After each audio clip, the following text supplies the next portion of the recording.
Apakah sudah muncul? Ya, on the way. Oke, sudah. Ya Baik. sudah. Ya, silakan. Kita mulai agenda hari ini kita belajar mengenai psikofisiologis ya. Yang kondisi fisik berkaitan dengan kondisi psikologis. Oke, ini berarti Bagas dan Nafisa ambil topik mengenai asma. Oke, monggo. Asma. Oke, terima kasih Mbak Ide. Selamat siang semuanya. Salam sejahtera untuk kita semua. Semoga sehat selalu dan bahagia selalu. Izin Mbak, sebelumnya saya dan Mbak Nafisa ini mengambil topik tentang penyakit asma untuk dikaji dari sudut pandang psikofisiologis. Kami hasil diskusi kami dari PPT ini itu bersumber dari buku Health Psychology terkhusus di chapter 6 kalau nggak salah halaman 333. Jadi mungkin kalau ada yang kurang mohon maaf dan mungkin nanti kita bisa diskusi lebih lanjut. Nah, kami nanti akan mempresentasikan berdasarkan bagian masing-masing dari kami berdua. Jadi yang pertama langsung saja Mbak, saya persilakan Mbak Nafisa untuk memulai presentasi.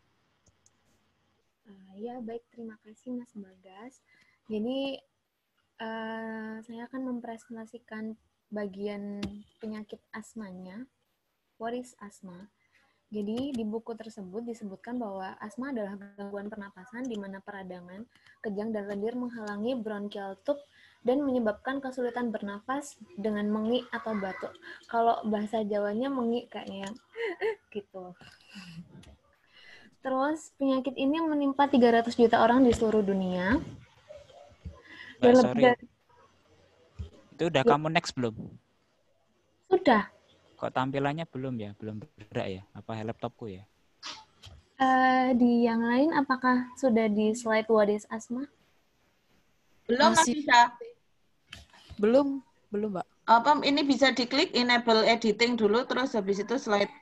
Kalau di sini masih tampilannya masih ke freeze halaman judul. Sebentar. Enable editing.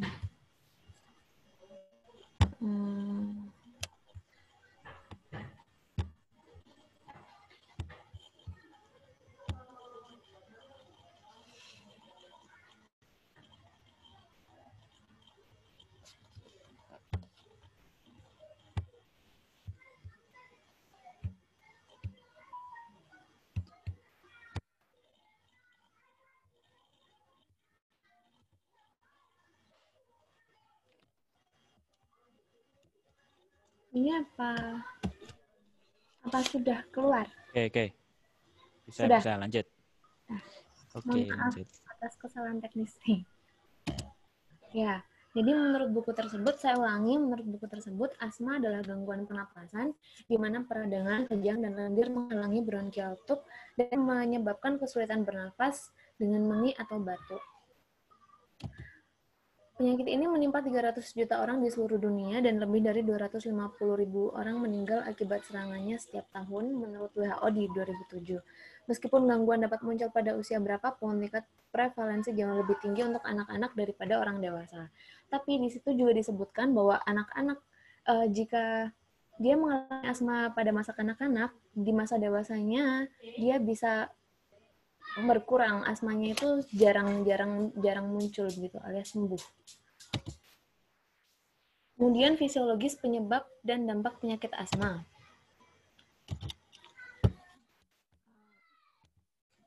Asma biasanya dimulai ketika sistem kekebalan tubuh teraktivasi untuk bereaksi terhadap alergi. Jadi, si asma ini dipicu oleh alergi gitu, menghasilkan antibodi yang bisa menyebabkan bronchial tubes merangsang jaringan tubuh untuk melepaskan histamin. Nah, histamin ini adalah zat yang dikeluarkan sebagai bentuk pertahanan tubuh atau antibodi. Tapi dia menyebabkan alergi gitu. Kalau di tempat lain, di anggota tubuh lain bisa menyebabkan gatal-gatal, kemudian demam. Nah, tapi kalau untuk di bronchial tubes ini, dia menyebabkan iritasi pada jaringan. Dan peristiwa ini menyebabkan bronchial tubes menjadi terhalang oleh otot halus dan meradang, membengkak dan menghasilkan lendir. Nah, peristiwa ini berlangsung sekitar 1 atau 2 jam dan dapat menyebabkan kerusakan jaringan yang bisa meningkatkan resiko serangan di masa mendatang. Gitu. Jadi, kalau dia sudah terkena sekali, maka akan merusak jaringan yang ada di daerah bronchial tubes dan membuat dia bisa terserang kembali di masa mendatang. Gitu. Nah, ini bentuk bronchial tubes-nya. Kalau yang di sini normal, jadi dia salurannya terbuka lebar gitu ya. Jadi misalnya ada udara yang masuk atau keluar itu bisa dengan lancar. Tapi kalau dia sudah histaminnya sudah keluar, kemudian menghasilkan lendir, membengkak menjadi seperti ini dan sempit, sehingga proses masuk dan keluarnya udara itu menjadi sulit begitu. Apa yang menyebabkan serangan asma terjadi? Maaf sebentar ya.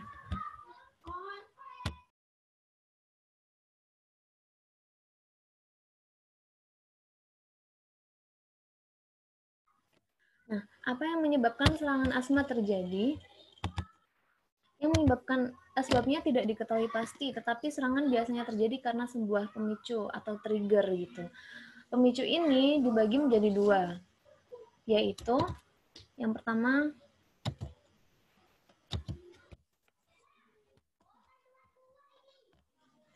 personal, yaitu hereditas.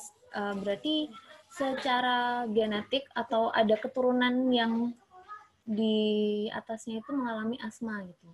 Kemudian infeksi pernafasan, marah dan anxiety atau cemas. Jadi ketika seseorang itu marah dan anxiety, dia bisa memicu keluarnya histamin itu tadi untuk menyumbat saluran bronkioli tadi. Dan faktor lingkungan berupa polusi udara, serbuk sari, suhu dingin, dan kegiatan fisik seperti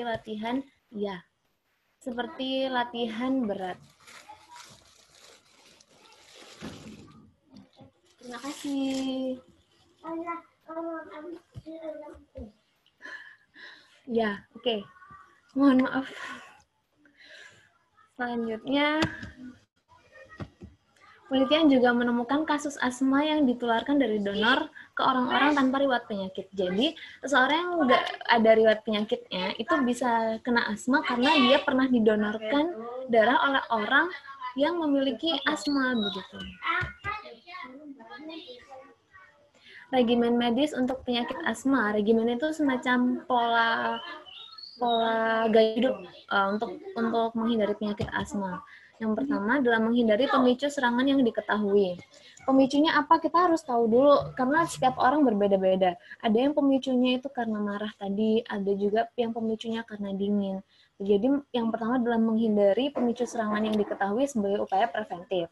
Kemudian melibatkan obat-obatan, yaitu untuk mengobati serangan yang akut, pasien terutama menggunakan bronkodilator yang membuka saluran udara terbatas gitu. Jadi menggunakan obat-obatan. Kalau yang saya tahu itu inhaler. Kemudian untuk mencegah serangan, pasien dapat menggunakan antiinflamasi. Antiinflamasi pun juga obat. Faktor psikososial pada asma yang akan dijelaskan oleh Mas Bagas. Silahkan, Mas Bagas. Oke, terima kasih Mbak Nafisa. Langsung aja Mbak. Itu kok cuma judul. Ya, selanjutnya saya akan membahas mengenai faktor psikososial pada asma itu sendiri. Lanjut Mbak, klik.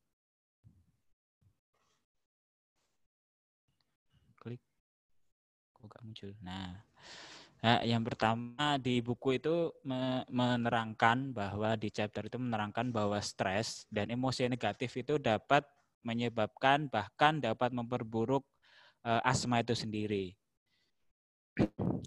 Lalu ada riset terhadap anak-anak yang mengidap asma, di mana menunjukkan hasil bahwa faktor-faktor emosional itu dapat menyebabkan asma. Yang pertama, faktor emosional yang tentang perasaan gembira. Perasaan gembira ketika menonton film yang menyenangkan itu dapat menyebabkan asma pada beberapa anak. Jadi mungkin kalau sependapat saya itu lebih ke mungkin yang terlalu gembira, reaksinya berlebihan, jadi justru bisa jadi menyebabkan asma. Kemudian yang kedua terkait kecemasan, faktor emosional kecemasan juga dapat meningkatkan gejala asma, khususnya pada awal-awal gejala-gejala awal serangan asma itu sendiri. Kemudian apa istilah di sini, catastrophizing atau yang saya pahami itu sebagai memiliki pikiran-pikiran yang negatif. Jadi berpikiran negatif itu merupakan suatu faktor potensial yang dapat meningkatkan kecemasan tadi dan bisa menjadi gejala gangguan pernafasan. Jadi bagaimana faktor pikiran juga dapat menjadi faktor potensial meningkatkan kecemasan dan menyebabkan asma. Gangguan kecemasan seperti panik dan gejala kecemasan lainnya juga dapat memperburuk akibat dari asma itu sendiri. Oke, next Mbak Nafisa.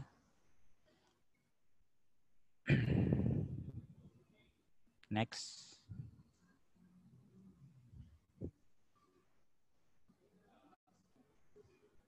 Ya, lebih lanjut ada juga beberapa riset mengenai asma yang tertulis dalam buku chapter tersebut, yaitu riset tersebut menyebutkan bahwa faktor sugesti juga dapat menyebabkan gejala asma. Sebagai contoh, ada penelitian terhadap penderita asma. Mereka diminta untuk mengonsumsi placebo yang diberi label memiliki kandungan alergen yang sangat tinggi. Jadi placebo kalau sepemahaman saya itu seperti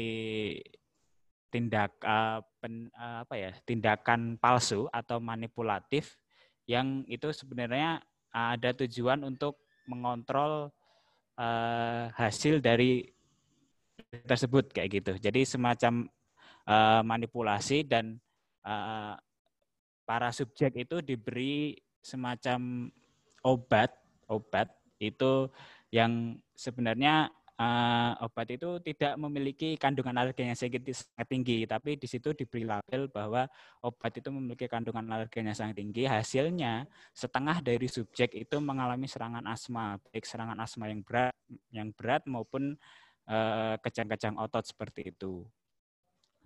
Lagi Mbak.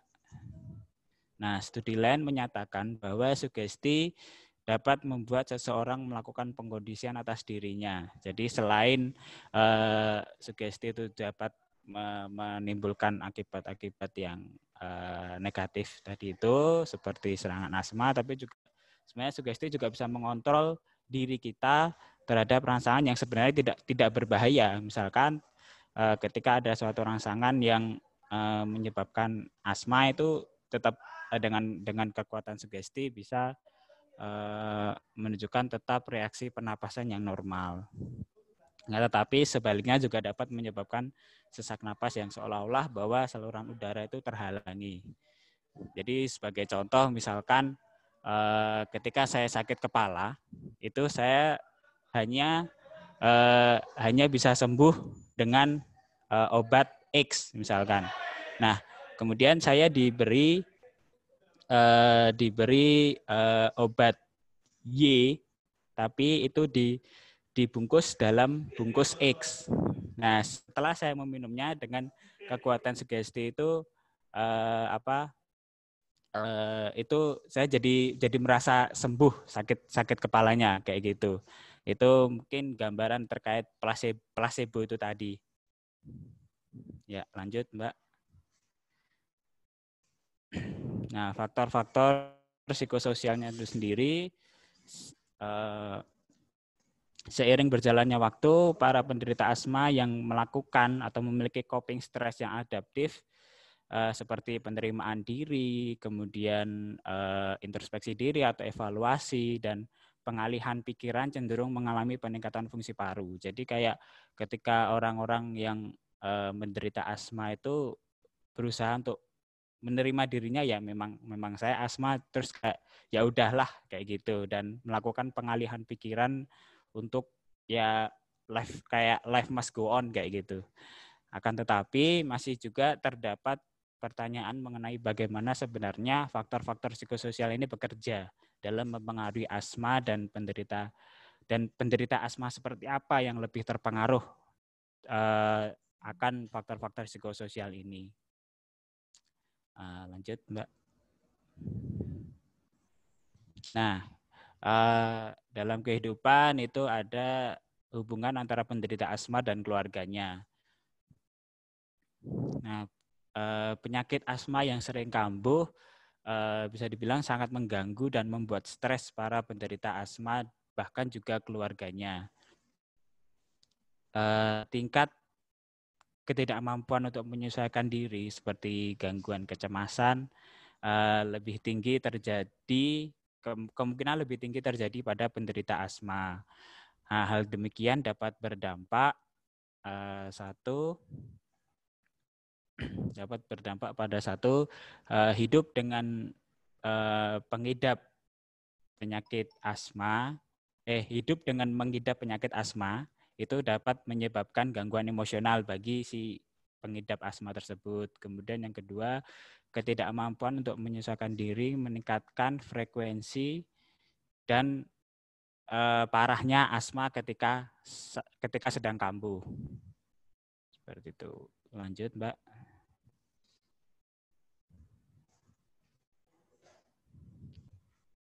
Ya, dampak-dampak psikososial. Dampak-dampak psikososial ini bergantung pada beberapa faktor. Berdasarkan buku itu yang dapat saya ambil, ada 2. Yang satu, seberapa parah kondisi dari pengidap asma tersebut. Faktor tersebut kemungkinan dapat mempengaruhi rendahnya keputusan penderita asma untuk mencari perawatan atau pengobatan dan untuk menghindari pemicu asma seperti asap rokok. Kemudian yang kedua, di mana faktor kedua itu ada faktor keluarga yang sangatlah penting juga.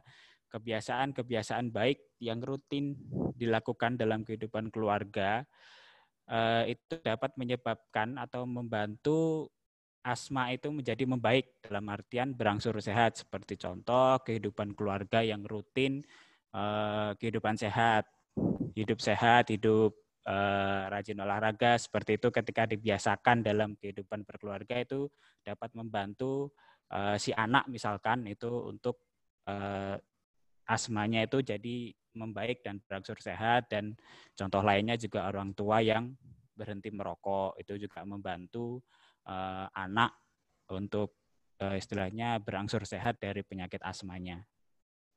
Kemudian lanjut. Ya, ada tambahan.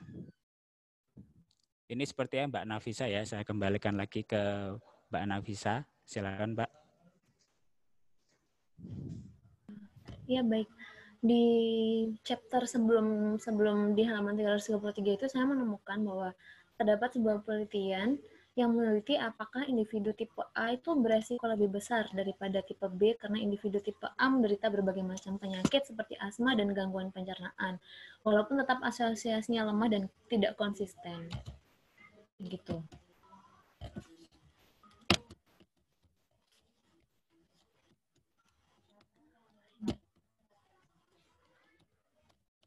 Aduh, mohon maaf ini laptopnya.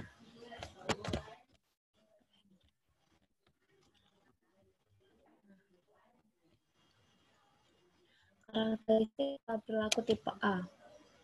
Dia adalah orang yang berorientasi pada prestasi dan kompetitif. Jadi orang yang di hampir semua hal itu menganggap itu adalah sebuah persaingan atau kompetisi. Jadi dia ingin menjadi orang yang unggul gitu.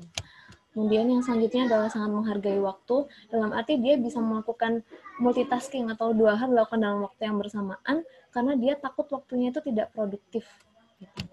Kemudian orang yang mudah marah dan melakukan permusuhan. Jadi dia sangat mudah terpicu untuk marah dan dia cenderung untuk memulai sebuah permusuhan. Dan yang keempat adalah vokal yang dominan, di mana seseorang itu mendominasi sebuah percakapan yang bicaranya tegas, keras, cepat, begitu. Jadi dicurigai, bukan dicurigai, di hipotesisnya itu karakteristik pola perilaku tipe A ini mudah terserang asma dan penyakit penggangguan pencernaan, tapi ternyata hubungannya itu masih belum konsisten tambahannya. Terima kasih. Saya kembalikan ke Mas Bagas. Ya, oke. Terima kasih Mbak Nafisa. Sekian dari kami. Selanjutnya kami ucapkan terima kasih. Selanjutnya saya kembalikan ke Mbak Ide. Apakah sesi tanya jawab atau gimana Mbak? Monggo.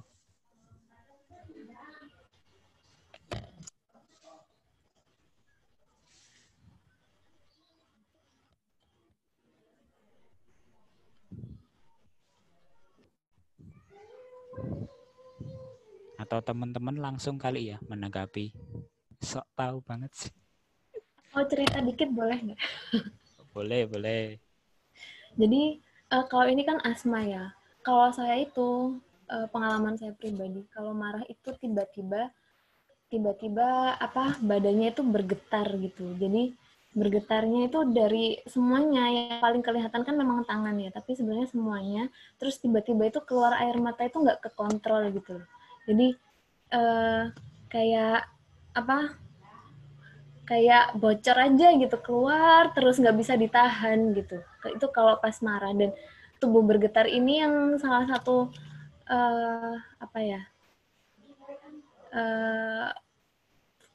fisiologis yang terpicu karena marah itu. Tapi kalau ini kan asma ya, dan saya belum menemukan kenapa itu tubuh kok bergetar. Mungkin Mbak Ide bisa menjelaskan. Kalau mengalami emosi intens yang lain gimana Nafisa? Kalau tadi yang kamu ceritakan kan marah ya. Untuk emosi intens yang lain memunculkan reaksi fisiologis juga nggak? Tidak, Mbak. Jadi lebih ke marah, sedih gitu. Jadi marah sama sedih ya. Kalau ya, senang banget, enormous joy, kayak yang senang banget, excited banget, itu kan kadang ada reaksi fisiologis juga ya di tubuh kita. Tapi nggak yang bergetar, jadi lebih ke ya senang gitu, normal saja. Yang nggak normal itu lebih yang marah sama sedih yang nggak bisa, karena kan kalau marah itu nggak bisa diungkapkan gitu loh. Jadi lebih ke badannya tiba-tiba bergetar gitu, terus nangis gitu dan nggak kekontrol gitu, Mbak Ide. Ya, sama seperti tadi yang dijelaskan oleh kelompok ini kan ada tadi ya yang penyebab non medis ya, penyebab non fisik ya, bahwa ada kondisi-kondisi emosi ekstrim begitu ya yang dapat menjadi pemicu begitu. Tadi apa bahasanya disebutkan di sini, teman-teman? Apa tadi istilahnya yang kalian sampaikan tadi? Faktor psikososial, Mbak. Psikososial. Nah, psikososial artinya psikologis dan juga ada sosial itu yang berkaitan sekitarnya begitu ya, orang-orang faktor sosial yang ada di sekitarnya. Nah, itu memang bisa memunculkan. Nah, faktor sosial ini juga tanpa kita sadari di dalam kehidupan kita, itu kan masuk menjadi semacam kerangka mindset gitu ya.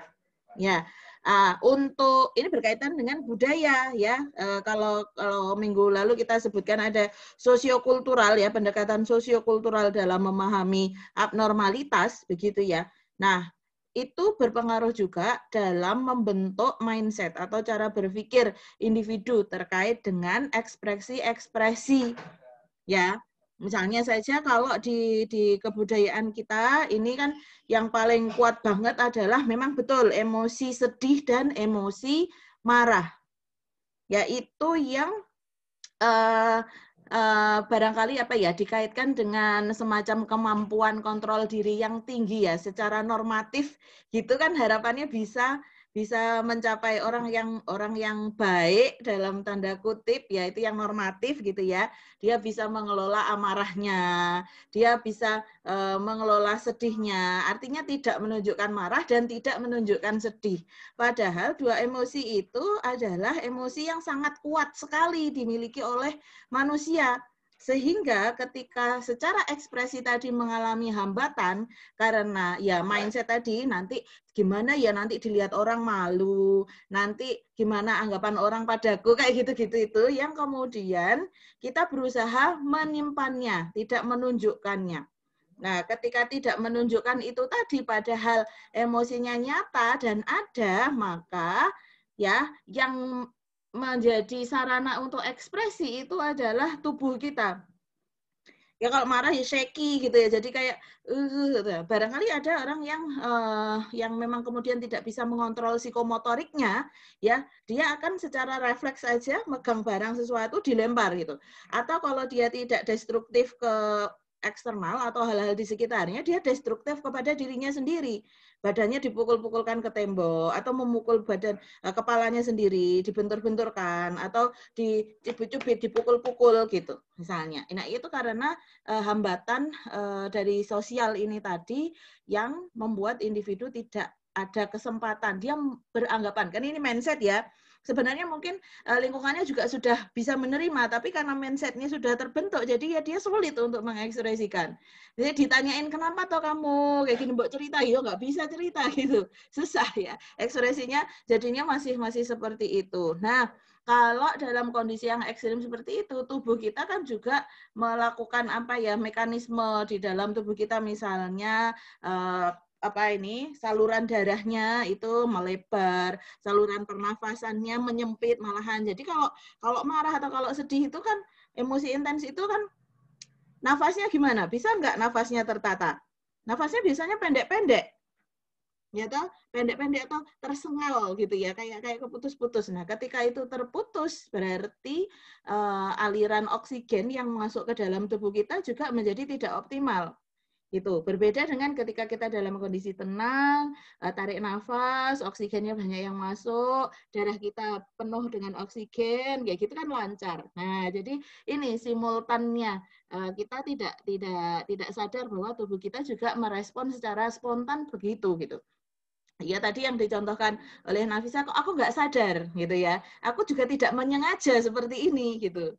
Ya, tapi itu otomatis. Nah, ini karena bisa jadi kalau misalnya Nafisa merefleksi gitu ya, selama ini kalau marah itu biasanya gimana? Oh, tadi sekilas Nafisa bilangnya kalau marah kan nggak bisa ngomong ya, gitu kalau nggak salah ya tadi ya, bahasanya kurang lebih seperti itu. Kalau marah kan nggak bisa ngomong. Nah, itulah kuncinya di situ yang jadi kemudian muncul dalam respon fisiologis ya, respon psikomotorik, gerakan-gerakan yang kita sendiri seolah merasa tidak bisa mengontrolnya.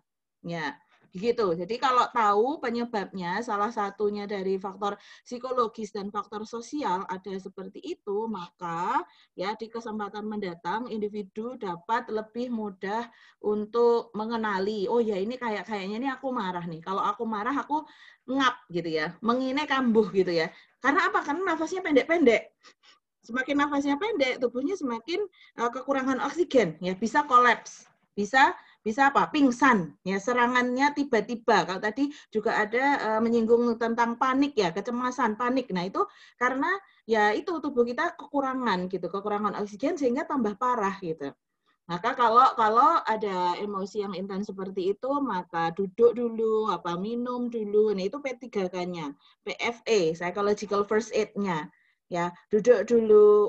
Kalau orang Jawa bilang ngunjal ambekan, itu kan tarik nafas panjang, kemudian hembuskan perlahan. Nah, itu membuat jeda dari kondisi paniknya tadi, kemudian menjadi lebih tenang. Kalau sudah lebih tenang, lebih bisa berpikir untuk melakukan apa. Ya, kalau misalnya seperti itu sulit untuk dilakukan dengan sadar, maka ya betul, karena ini kaitannya dengan tubuh, kita butuh alat-alat yang sifatnya medis, pendukung medis juga, ya obat-obatan, terus kemudian tadi ada oksigen, kan oksigen ya, tabung oksigen yang bisa dibawa kemana-mana. Nah itu P3K medis ya, memang sudah langsung menyasar ke kebutuhan di tubuh kita. Kalau tubuhnya sudah relatif cooling down, maka barangkali secara psikologis kita sudah mulai bisa berpikir dengan lebih jernih juga mau ngapa-ngapain gitu. Tubuh kita sudah mulai beradaptasi begitu ya dengan kondisi ini. Gitu ya respon saya untuk tadi yang disampaikan Nafisa. Ya, kalau emosi marah sama emosi sedih itu memang yang cenderung di budaya kita menjadi dua emosi yang apa ya, yang kurang diterima ekspresinya. Ya, kalau terutama bisa juga berkaitan dengan gender ya. Kalau gender perempuan ya, peran gendernya perempuan gitu, ya jangan marah-marah, dikaitkan dengan ya nggak baik lah perempuan marah-marah gitu. Perempuan iya nerimo, sabar kayak gitu-gitu ya. Itu ada kaitannya dengan tadi mindset yang ditanamkan ke kita. Kalau laki-laki nggak boleh sedih gitu. Ya jangan kamu sedih nangis, nggak boleh nangis gitu ya. Kalau anak kecil cowok nangis malah dibentak lah, itu kan dia mengalami kebingungan bagaimana untuk merespon emosi yang muncul. Dia sedih, pengen mengekspresikan sedih, malah dibentak. Nah kemudian muncul komplikasinya, dia marah kepada orang yang membentak. Kenapa aku nggak boleh? Nah ini kan jadinya meta emosi yang bertumpuk-tumpuk. Nah ini kemarin yang di ceritanya Zahra kemarin itu ya tentang anak dampingannya itu toh. Ya, kita masih bisa nyambung ke situ, teman-teman. Monggo, silakan teman-teman yang lain barangkali ada komen. Boleh.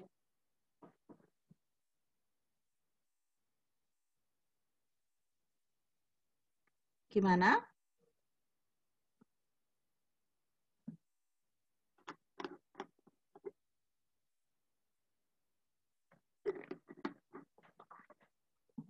Teman-teman yang lain?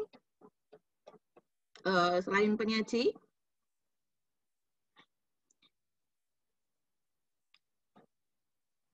Nah ini ya yang tertulis di sini adalah coping stress adaptif ya. Oke, dia menerima kondisinya lebih tenang.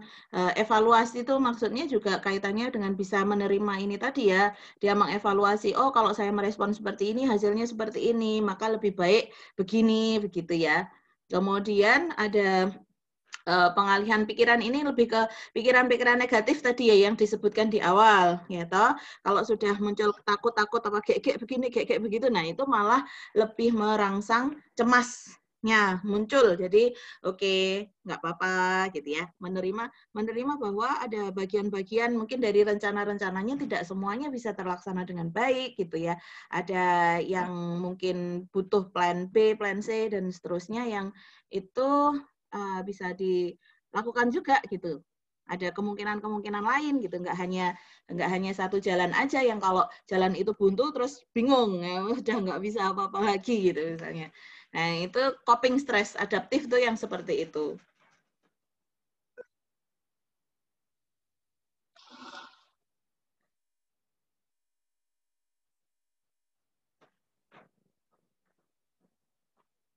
Ye, monggo, silakan. Mbak Anggi mungkin ada ini sharing pengalaman juga. Mbak Miftah, Mbak Kris, Mbak Ratna. Mbak, izin ini dong tanya. Iya, monggo Mbak Miftah. Mau nanya, kadang-kadang kan kita kalau lagi stres atau apa gitu, kita kadang-kadang nggak merasa kayak gitu loh. Tapi tiba-tiba itu dampaknya itu ke tubuh kayak gitu. Nah, gimana sih cara kita itu biar peka gitu sama diri sendiri kalau ternyata kita itu sedang stres kayak gitu. Makasih, Mbak. Ya, sama-sama Mbak Miftah dan teman-teman. Ya, itu pertama-tama memang kita perlu punya pemahaman ya, paradigma berpikir bahwa antara psikologis dan fisiologis itu bersahabat, ya, bersahabat erat gitu ya. Satu dan yang lain itu saling mempengaruhi. Ya, jadi kalau dibilang mens sana in corpore sano, di dalam tubuh yang sehat di dalam tubuh yang sehat ada jiwa yang kuat atau kebalik ya itu. Nah itu ya memang benar gitu loh, saling pengaruh mempengaruhi. Nah sebenarnya tanda-tanda tubuh kita itu kan dia juga ngasih warning ya. Kalau teman-teman berada di depan laptop terus menerus ngerjain tugas terus menerus gitu ya. Tugasnya susah. Nah, misalnya dulu pas ngerjain skripsi gitu, atau teman-teman yang udah bekerja pada saat menghadapi deadline pekerjaan kayak gitu. Apa yang dirasakan oleh tubuhnya? Terus kalian memaksakan, teman-teman maksain untuk ngelembur gitu ya, melean gitu. Sebenarnya apa yang dirasakan apa yang ditunjukkan oleh tubuh kita sebenarnya? Ya, dia lelah, letih, dan nggak seperti biasanya seolah-olah meronta-ronta. Cukup, aku nggak tahan gitu, Mbak. Ya, karena tubuh nggak bisa bicara, Mbak. Kita cuma bisa ngerasain gitu kan. Jadi seolah-olah gitu sih. Betul sekali. Nah, merasakannya adalah dengan mengenali area-area tubuh yang mengalami tension atau tegangan. Ya, itu paling gampang ditandai di bagian leher dan pundak. Pegel, kemeng, itu leher dan pundak. Gitu. Nah, kemudian ke pusing-pusing. Nggak tahu nih saya, kedua kelompok yang lain ada yang ngambil topik headache nggak? Pusing, dizziness. Nah, itu adalah gejala itu sebenarnya. Ya, sebenarnya gejala. Oh, kadang kita langsung aja ambil shortcut, minum Panadol. Gitu ya. Minum apa? Painkiller yang lain gitu. Ya. Sesaat memang tampaknya mereda rasa sakitnya, tetapi sebenarnya kan tetap aja ada itu stresnya. Yang terjadi justru malah numpuk-numpuk, kelelahan yang amat sangat. Nah, itu yang disebut dengan istilah fatigue. Akhirnya kita kayak nggak punya perasaan, kayak nggak punya rasa sakit, kayak udah kebas begitu. Lah, hidupnya jadi kayak robot. Nah, kalau sudah hidup kayak robot itu tinggal nunggu aja ada precipitating event, pemicu gitu. Yang itu kita langsung ya naudzubillahi min dzalik ya makanya jangan sampai berada posisi itu langsung kita jadinya down, runtuh, gitu. Karena sebenarnya mekanisme yang dilakukan sebelumnya itu hanyalah mekanisme bertahan saja, bukan mekanisme untuk menyelesaikan masalah. Nah, kalau sudah kemeng-kemeng sebenarnya, kalau sudah capek-capek, sebenarnya harusnya apa? Rebahan gitu ya. Kalau matanya sudah ngantuk, bukan diantem dengan kopi, bukan diantem dengan, ini kalau cowok-cowok ya ngopi sama ngerokok gitu kan, biar ilhamnya ada lanjut terus gitu ya. Nah, bukan seperti itu, tapi adalah dengan merem dulu. Ngopi 15 menit, ngopi kan bikin kopi dulu, jalan ke dapur, bikin utek-utek, terus minum nanti pelan-pelan, terus berharap kopinya bekerja. Nah, nggak usah bikin kopi sama-sama, habis waktu 15-20 menit, mending merem. Gitu. Nah, itu adalah tanda-tanda tubuh yang bisa jadi antara satu orang dengan yang lain keluhannya bisa beda. Ada yang keluhannya ke gastrointestinal ya, mungkin ada juga nanti kelompok yang mengangkat topik gastro. Nah, itu terus perutnya jadi rewel, mahnya kambuh, padahal katanya makannya udah dijaga, tapi kok tetap aja kambuh. Nah, itu karena memang naiknya asam lambung bukan karena lambungnya yang bermasalah, tetapi karena cemas yang sangat tinggi kemudian merangsang ya sekresi asam lambung itu gitu. Begitu Mbak Miftah. Jadi kenal baik-baiklah dengan tubuh kita. Ya saya juga terus belajar sih itu, juga banyak ngeyelnya, masih banyak ngeyelnya gitu ya. Kurang sedikit lagi dilanjutin, kurang sedikit lagi kayak gitu ya. kayak mau ngejar ini terus gitu. Jangan ya itu kalau udah nggak bisa ngapa-ngapain, saya mencoba mengingatkan kepada diri saya jangan sampai tiba masanya saya nggak bisa ngapa-ngapain. Itu justru tambah bebannya tambah berat gitu loh. Itu sambil dikombinasi dengan self talk ya, pendekatan kognitif. Kita ingatkan self reminder, ingatkan diri kita. Kalau susah untuk gerambiang mengingat secara abstrak itu bisa dibantu pakai tulisan-tulisan gitu ya. Di dekat ini di laptopnya tempeli, di dinding meja kerjanya ditempeli, di mana ditempeli gitu. Ayo istirahat dulu, apa gitu, pesan-pesan yang kita tujukan buat diri kita sendiri biar membantu untuk mengingat.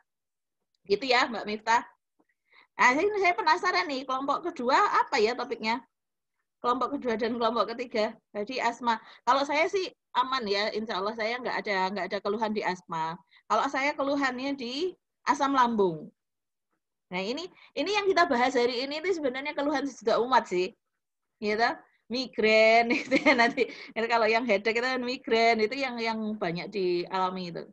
Saya asam lambung udah pernah berapa 2-3 kali gitu ya. mampir ke rumah sakit gara-gara udah nggak tertahankan, jadi harus injeksi. Nah, kayak gitu-gitu ya nggak mau lah, lagi-lagi nggak mau. Gitu. Monggo silakan kelompok kedua dan kelompok ketiga, nggak tahu yang mana yang mau duluan, Mbak Kris, Mbak Ratna, atau Mbak Anggita, Zahro, Miftah.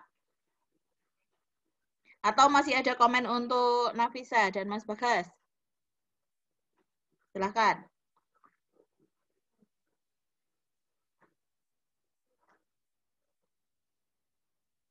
Yang mana nih? Oh, senyum-senyum semua nih. Teman-teman, saya nggak tahu ini apa yang ada di ada di pikirannya gitu ya. Senyumnya ini itu senyum-senyum tuh bayangin Mbak, ternyata selama ini tuh gejala-gejala yang udah nunjuk tuh berarti mungkin aku memiliki salah satu penyakit itu gitu loh Mbak. Jadi kayak ya kayak habis capek itu kan pundaknya pegel, kan kirain cuman kayak digandulin kalau di Jawa itu Mbak. kayak ada yang di situ, ternyata memang nggak goib, itu ternyata memang benar-benar gejala. Itu memang kadang saya gimana Mbak? Ada kan bisa disertai juga dengan panas itu loh. Iya. Nggak tapi anget manget. Nah itu jaga ini respon psikologis juga. Oke.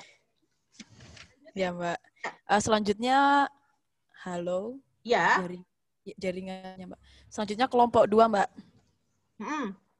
Kelompok 2 akan membahas mengenai kanker. Jadi kayak kemarin kenapa kita memilih kanker? Jadi kayak terbesit tuh di pikiran kayak bagaimana sih sebenarnya pikiran tuh dapat mempengaruhi penyakit gitu loh Mbak. Termasuk ini kan kanker kan katanya salah satu pemicunya kan juga stres dan lain-lain. Jadi makanya kita membahas itu gitu.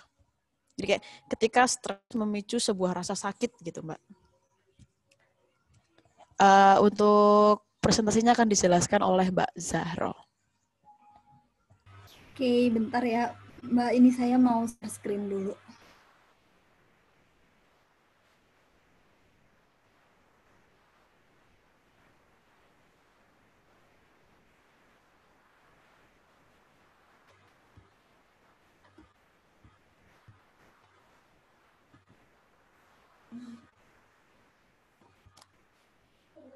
Bentar. Loading. Laptopnya lagi loading. Bentar. Ini saya stop dulu bentar. Lagi loading laptopnya.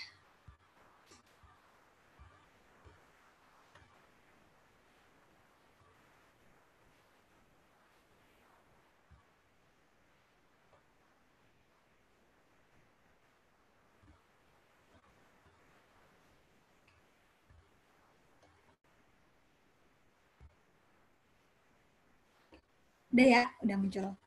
Bismillahirrahmanirrahim. Assalamualaikum warahmatullahi wabarakatuh.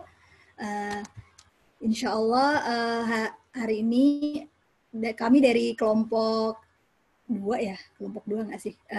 Saya, Mbak Anggita, sama Mbak Miftahul Hasanah, insya Allah kita bakal ngejelasin sedikit tentang kanker, terus apa penyebabnya, terus tuh bagaimana cara mengatasinya, terus sebenarnya apa juga sih yang dibutuhkan oleh pasien kanker. Yang pertama, jadi pembahasan kanker kali ini kita akan ada beberapa bahasan. Nah, yang pertama adalah tentang pengertiannya, yang kedua adalah tentang jenisnya, yang ketiga penyebabnya, baru keempat dampak psikologis, baru itu intervensi psikososial, dan yang terakhir adalah sebenarnya apa yang dibutuhkan oleh pasien. Yang pertama adalah kanker. Kanker itu sendiri merupakan penyakit yang muncul akibat pertumbuhan tidak normal dari sel-sel jaringan tubuh yang berubah menjadi sel kanker dalam perkembangannya.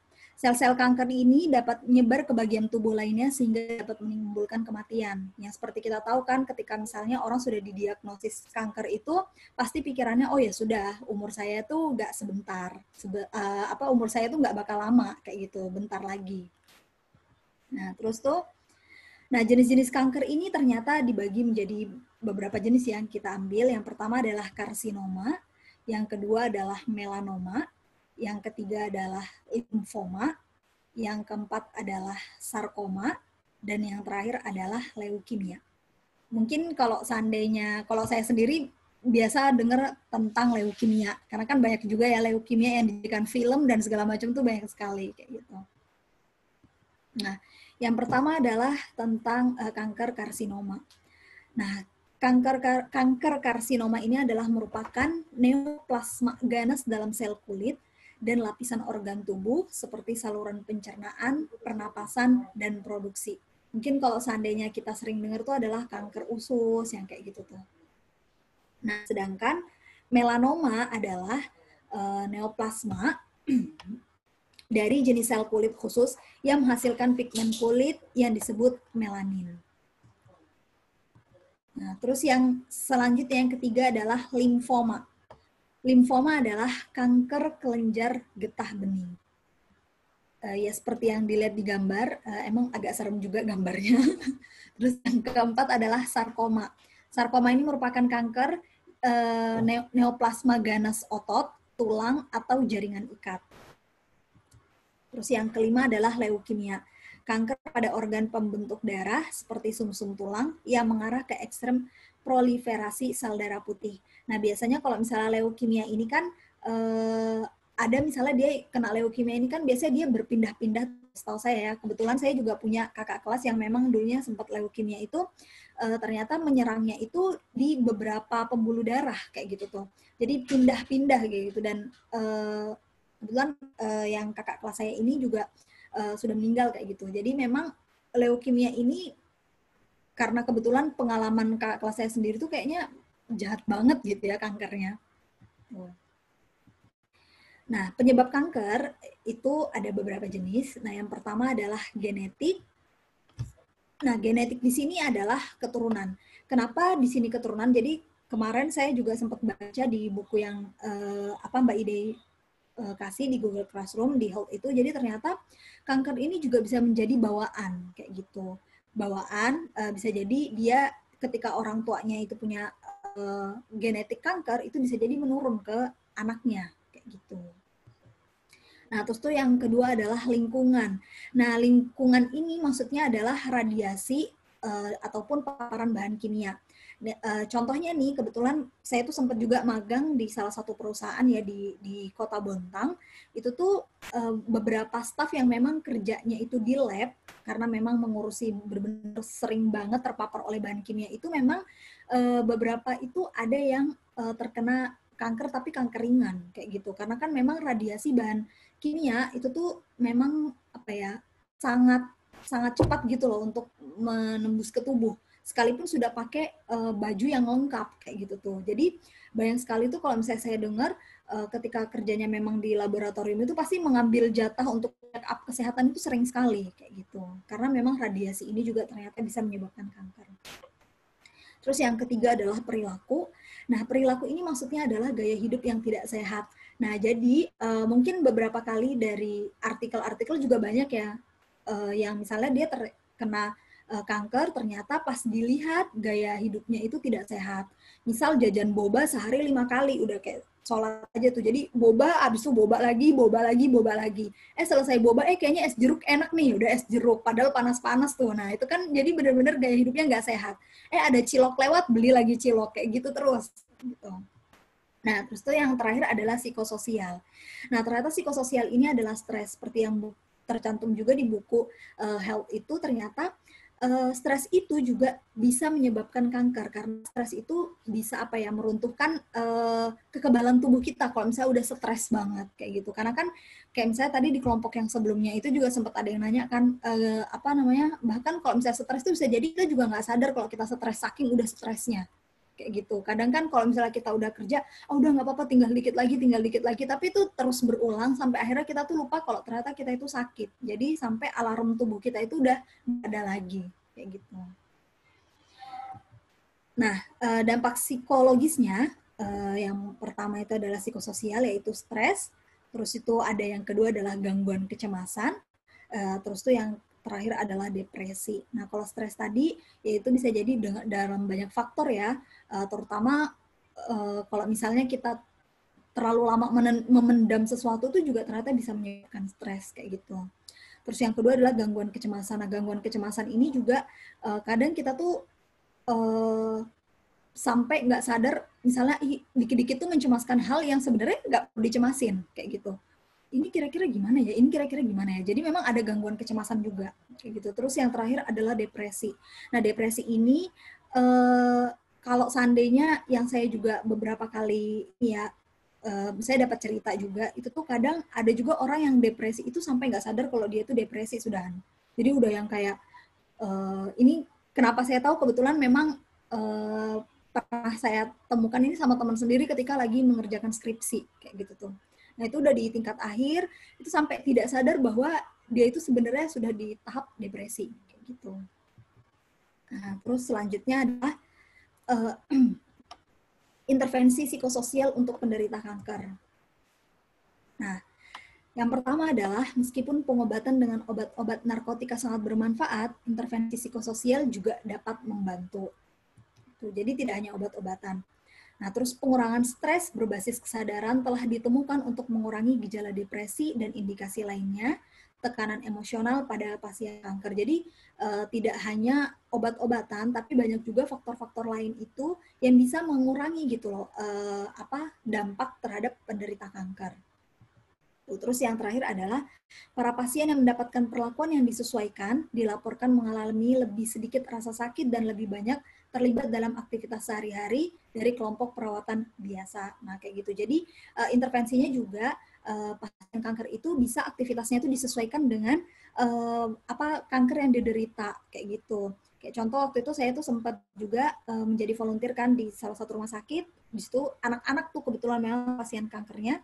Kita mengadakan kayak dongeng dan segala macam. Jadi untuk mengintervensi sedikit mereka, sebenarnya sih nggak ada dampak yang akhirnya mereka tiba-tiba menjadi sehat kayak gitu, nggak juga. Tapi ternyata itu juga bisa memberikan semangat juga ke merekanya. Nah, terus intervensi psikososial juga itu dapat dimulai dalam wawancara diagnostik dengan dokter, terus dilanjutkan dengan menggunakan pendekatan relaksasi dan desensitisasi sistematis. Terus yang ketiga adalah program manajemen stres kognitif perilaku. Nah, mungkin ini bisa ditambahkan oleh Mbak siapa Mbak Anggita tentang intervensi psikososial.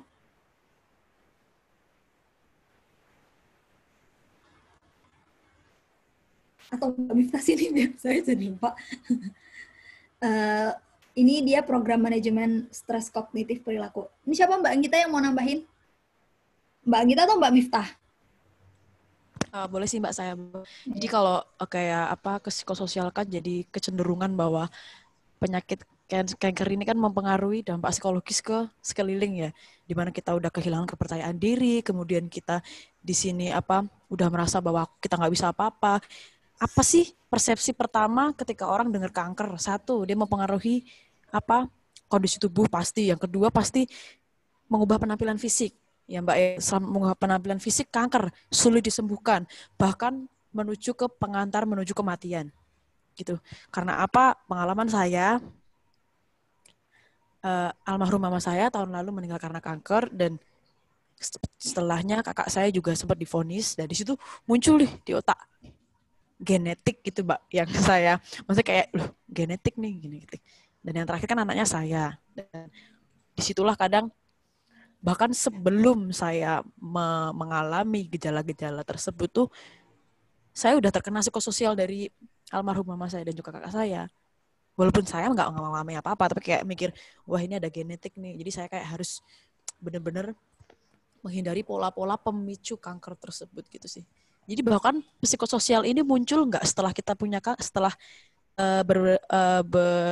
mendiagnosa kanker, tapi sebelum itu dalam faktor genetik pun kita juga sering kepikiran gitu. Jadi pengaruhnya memang nggak hanya dia yang memiliki penyakit kanker, tapi juga sekeliling keluarganya itu kepikiran seperti itu. Dan untuk kayak anxiety terus depresi itu muncul ketika si penderita itu sedang mengalami terapi atau uji diagnosis lagi kan. Jadi kayak aduh hasilnya gimana ya nih? Jadi dia selalu mencemaskan hasilnya, perkembangannya, apakah tetap sama ataukah dia kasarannya kayak tambah parah atau gimana ya, intinya banyak keputusasaan terjadi. Walaupun setelah bertahun-tahun berubah tuh ujung-ujungnya keputusasaan, dia kayak udahlah gitu. Itu sih Mbak. Wah, semangat, Mbak. Oke, selanjutnya adalah sebenarnya apa sih yang dibutuhkan oleh pasien kanker? Yang pertama adalah support system. Jadi benar-benar kalau misalnya pasien kanker itu benar-benar membutuhkan support system dari lingkungan sekitar, kayak gitu. Karena benar yang tadi kayak disebutkan oleh Mbak Anggi, karena memang bukan kebanyakan ya, hampir semua yang kena kanker itu pasti mengalami kondisi fisik yang sangat berubah, karena kan mereka menjalani treatment yang tidak 1-2 kali, itu secara panjang kayak gitu, entah mengalami kebotakan, entah kurus banget jadinya dan segala macam. Jadi memang yang dibutuhkan adalah support system dari lingkungan sekitar kayak gitu. Nah, terus yang kedua adalah kenyamanan. Nah, maksudnya kenyamanan ini bahkan kalau misalnya kita jalan-jalan ya ke rumah sakit gitu, ketika pasien kanker itu bahkan rumah sakitnya itu dibuat senyaman mungkin kayak gitu. Entah itu ada taman bermain, entah itu lebih luas, entah itu bisa sharing sama yang lainnya dan segala macam. Karena memang apa ya, udah banget ya yang menyerang ya, entah itu stres, entah itu mikir udahlah ini fix, saya nggak bakal sembuh dan segala macam. Jadi memang juga ternyata dibutuhkan kenyamanan. Nah, terus yang ketiga adalah dukungan. Nah, yang saya garis bawahi di sini adalah dukungan itu ternyata tidak hanya perlu diberikan kepada pasien, tapi juga ternyata perlu banget diberikan kepada keluarga yang pas ada anggota keluarga yang terkena kanker. Karena kan kebanyakan nih kita mikirkan, oh ini kita gimana ya cara mendukung pasien kanker. Padahal di situ ada juga nih keluarga yang benar-benar berusaha untuk semaksimal mungkin tetap tersenyum kayak gitu dan menyemangati. Nah, kalau seandainya ternyata anggota keluarga itu juga terkena depresi, itu juga otomatis akan menyerang penderita kanker juga kayak gitu. Makanya ternyata dukungan ini tidak hanya diperlukan untuk pasien kanker, tapi juga diperlukan untuk keluarganya kayak gitu. Nah, makanya kalau misalnya ini dari kita misalnya nanti ketika bisa mengikuti acara volunteer untuk datang ke rumah sakit yang kanker dan segala macam, jangan lupa tidak hanya membawa itu dukungan untuk pasien, tapi juga untuk keluarga. Karena itu benar-benar memberikan dampak banget sih. Kadang bahkan ada keluarga itu yang sudah udah benar-benar udah ikhlas itu karena ternyata dukungan dari sekitar juga kayak gitu tuh. Nah, jadi itu juga tuh ternyata yang benar-benar dibutuhkan untuk pasien kanker. Nah, oke, sekian dari kami. Mungkin ada tambahan dari Mbak Miftah? Mbak Miftah? Di sini baru azan. Oh iya, oke. Tadi udah lewat kalau di sini. Nah, insya Allah itu sih Mbak Ide. Nanti kalau seandainya ada tambahan Mbak Miftah, kebetulan lagi azan di daerah IB, jadi kita dengarkan azan dulu. Soalnya sampingan sama masjid. Oh, iya Mbak. Iya, di sini juga lagi azan, tapi udah baru selesai sih di sini ya. Udah nggak terlalu ini ya, nggak terlalu kedengeran kan ya azannya. Iya. Saya mau nambahin, teman-teman ini juga nyambung dengan yang saya jelaskan minggu lalu tentang diatesis stress model ya. Masih ingat toh? Yang biologis dan juga sosial itu ya, nature dan nurture. Nah, kalau tadi disampaikan oleh Mbak Anggita, oh ya saya punya genetik gitu ya, saya punya bawaan ternyata di keluarga saya. Barangkali setelah dirunut lagi ke keluarga yang lebih atas lagi juga ada riwayat seperti itu. Lah, terus saya gimana kan gitu ya? Ada rasa takut-takut gitu ya, saya kok udah bawa kayak gini gitu. Nah, itu kemudian kalau misalnya dari sisi nurture, dari sisi pengelolaan lingkungan, itu bisa dengan social support, terus kemudian gaya hidup misalnya ya, terus kemudian pengelolaan diri gitu, anti pengelolaan diri anti stresnya gimana. Nah, ini kalau misalnya sudah punya bawaan, kalau kita misalnya ada faktor protektif yang membantu gitu ya, agar bawaan yang cenderung negatif itu tadi tidak sampai muncul, ya ini ya relatif aman juga. Nah, seringkali orang karena sudah tahu, merasa sudah sudah didok gitu ya, sudah dipalu gitu, wah ini aku pasti besok akan kayak gini. Nah, terus jadinya secara mental dia mengalami mental breakdown gitu, wah udah aku mau gimana pun juga aku tetap kayak gini. Nah, itu justru akan lebih memperparah kondisi fisiknya. Nah, sehingga teman-teman kita, misalnya psikolog atau konselor begitu, yang bekerja di area kesehatan, misalnya di rumah sakit, itu adalah untuk meningkatkan motivasinya. betul tadi yang disampaikan oleh Zahra, mungkin nggak akan menyembuhkan leukemianya langsung.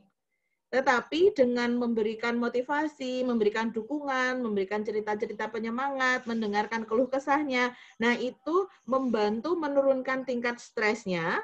Nah kalau tingkat stresnya sudah relatif stabil ya, tidak tinggi lagi, tidak panik, tidak cemas lagi, maka tubuhnya itu menjadi lebih punya banyak energi untuk recovery. Nah, kalau dia sudah tubuhnya sudah butuh energi untuk recovery menghadapi penyakit, terus habis itu diserang juga dengan stres, maka imunnya kan turun ya, kayak kondisi sekarang kalau menghadapi corona itu kan juga seperti itu. Imunnya turun, maka dia akan ngedrop semakin cepat. Begitu. Jadi memang juga kalau misalnya tadi dijelaskan jenis-jenis kanker ada yang cepat sekali reaktif terus langsung menyebar dan langsung menjadikan palliative care ya. Ada juga yang itu pergerakannya pelan-pelan begitu sedikit demi sedikit. Nah, itu seringkali juga tantangannya dari sisi cara berpikir orang tidak merasa penting untuk segera menangani itu, misalnya ditunda nanti-nanti. Kayak kanker kulit itu kan kayak gitu ya. Kadang yang kayak misalnya kutil kayak apa itu kan itu juga melanoma ya, bercak-bercak hitam, dark spot ini itu kan sebenarnya juga keluarganya dari kanker sebenarnya, tapi kita menjadi abai gitu, nggak pakai sunscreen, nggak pakai apa kayak gitu, padahal itu juga sebenarnya berbahaya.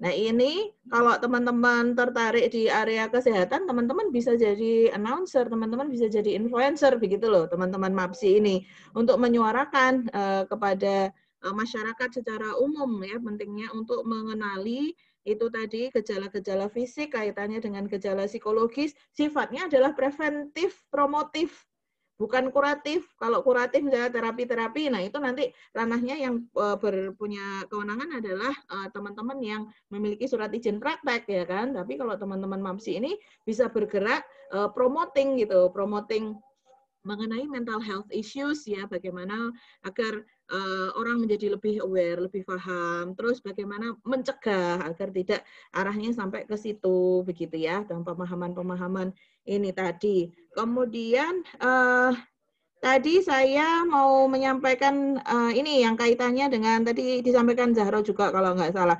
Orang tuh kadang nggak aware kalau dia nggak sadar kalau ternyata dia itu sudah sakit gitu ya. Dia sudah mengalami depresi, dia sudah mengalami kelelahan dan segala macam. Nah itu nanti teman-teman bisa browsing dengan kata kunci adalah GAS, General Adaptation Syndrome. Nah, di situ ada tahap-tahapnya sebenarnya. Ketika menghadapi stres, kita itu punya 3 tahap. Yang pertama adalah alarm. Sebenarnya kita ada alarm nih, ada pemberitahuan sebenarnya. Ya, mulai dari yang sederhana kagak bisa tidur gitu ya. Nggak bisa tidur itu adalah alarm. Loh, kenapa nih? Harusnya kemudian muncul kenapa ya kok aku nggak bisa tidur ya? Kenapa kok aku nggak doyan makan ya? Itu alarm. Ya, alarm, terus kemudian resistance, yang ketiga adalah exhaustion. Resistance ini adalah tahap ketika kita menghadapi stres, terus kita lagi ngeyel-ngeyelnya. Oh, nggak apa-apa, gitu ya. Ditunda-tunda, mau istirahat ditunda, mau makan ditunda, kurang sedikit lagi. Padahal tubuh kita kan memberikan alarm toh kalau kita lapar. Kerucuk-kerucuk-kerucuk. Nah, itu tuh harusnya makan gitu loh. Nah, jangan ditunda-tunda gitu. Kalau ditunda-tunda ya nanti asam lambung sudah berproduksi tapi tidak ada yang dicerna, perutnya sakit kayak gitu ya. Tapi kita ngeyel. Nah, ini adalah tahap resistance. Resistance ini kita ngeyel, kita masih dalam tahap sombong-sombongnya, kayak masih kuat-kuatnya gitu ya, bisa nahan, sanggup kayak gitu. Tapi betul, lama-kelamaan, sedikit demi sedikit, lama-lama menjadi bukit itu kata peribahasa. Lama-kelamaan kondisi tubuh kita juga sudah tidak sanggup lagi untuk menahan. Sehingga sampai pada tahapan yang ketiga adalah exhaustion. Tadi yang saya sempat singgung tadi, langsung aja brol gitu. Nah, kayak banyak kita sering melihat ya kan, ketika ada kerabat kita atau kawan kita atau kita mendengar kabar rekan saudara kita yang sakit gitu ya. Loh, kok ora ketok ya? Kok kayaknya selama ini baik-baik aja, kok bisa ya gitu, kok bisa ya tahu-tahu sakit parah gitu ibaratnya ya. Selama ini kayaknya nggak pernah sakit gitu. Ya bukannya nggak pernah sakit, tetapi resistance di tahap yang kedua ini. Ketika ada alarm itu kemudian cenderung diabaikan, maka akan resistance gitu ya.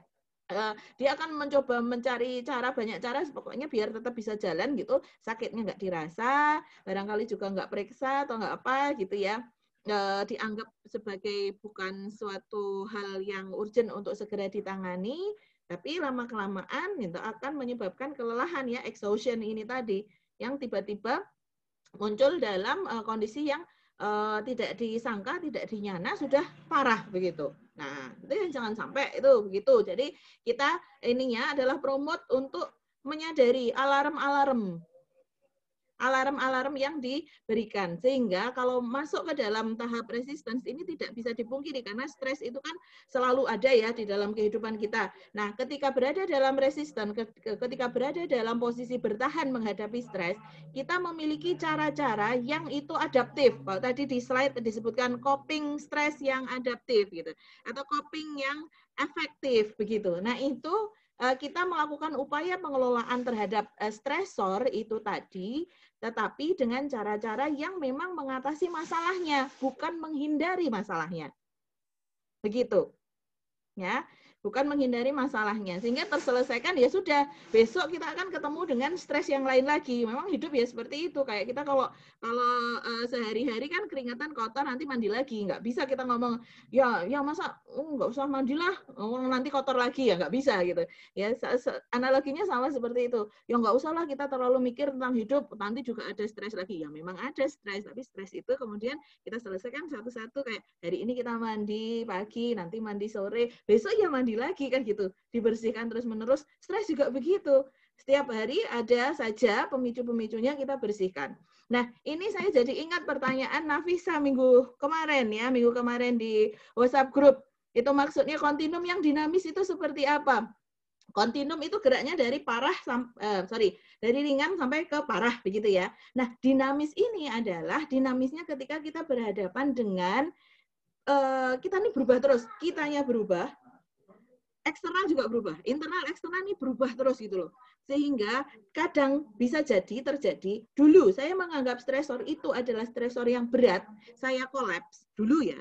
Tapi karena saya sekarang adalah sudah orang yang baru ya, dibandingkan dengan yang kemarin. Saya sudah berubah. Sehingga menghadapi situasi yang mirip seperti itu, saya udah nggak kolaps lagi, saya sudah belajar. Gitu.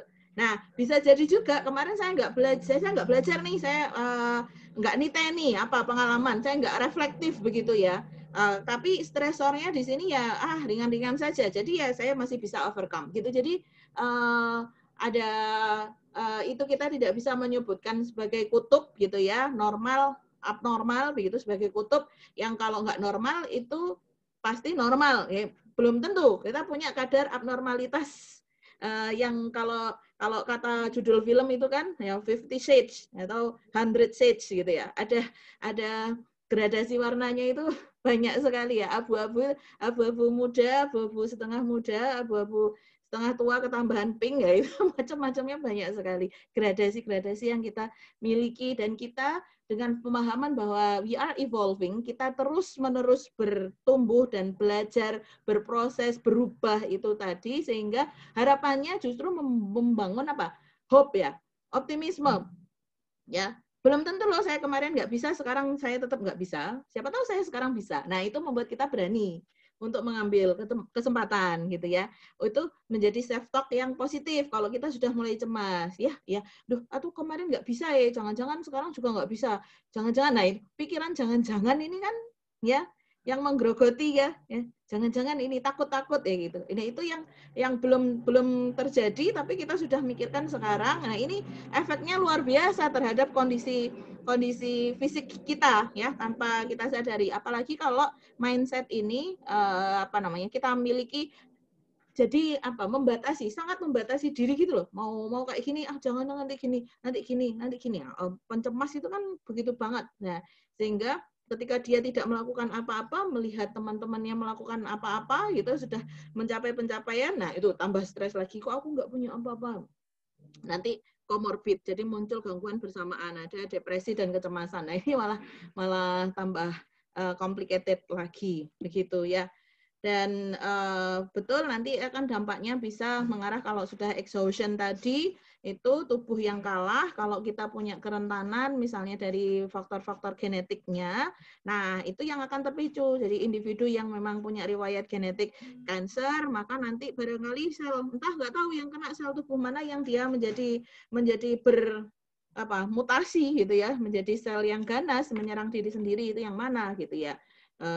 Bisa begitu, bisa juga nanti kalau punya kerentanan di hal yang lain, misalnya di diabetes gitu ya, nah maka itu yang muncul gitu, kalah ya pankreasnya, tidak bisa memproduksi insulin gitu karena kondisi stres yang berkepanjangan itu tadi, stres kronis. Begitu itu general adaptation syndrome. Nah, sama bahasan yang kemarin diatesis stress model ya. Semoga semakin memberikan gambaran yang nyata ya buat teman-teman untuk memahami konsep-konsep abstrak ini tadi dengan contoh-contoh nyatanya. Begitu. Oke, kita lanjutkan dengan kelompok yang ketiga, Mbak Kris dan Mbak Ratna. Nah, ini ambil topik apa ya kira-kira ya? Kakak-kakak berdua nih, penasaran saya. Monggo, Mbak Kris, monggo. Selamat siang Mbak Ide dan teman-teman semua. Suaranya masuk ya? Masuk Mbak, siap. Oh ya. Untuk kelompok 3, Mbak Ratna dan saya akan mencoba untuk mengangkat topik tentang sakit kepala. Jadi dari sakit kepala sendiri ada beberapa macam. Nanti akan kita pilih satu jenis sakit kepala yang kita bilang sakit kepala tension. Karena setelah kita lihat, oh ini rasanya umum dan ada di sekeliling kita. Baik, saya persilakan Mbak Ratna untuk menyampaikan tentang definisi, gejala, dan juga ciri-cirinya. Silakan Mbak Ratna untuk share screen-nya. Baik, sebentar. Saya salah posisi.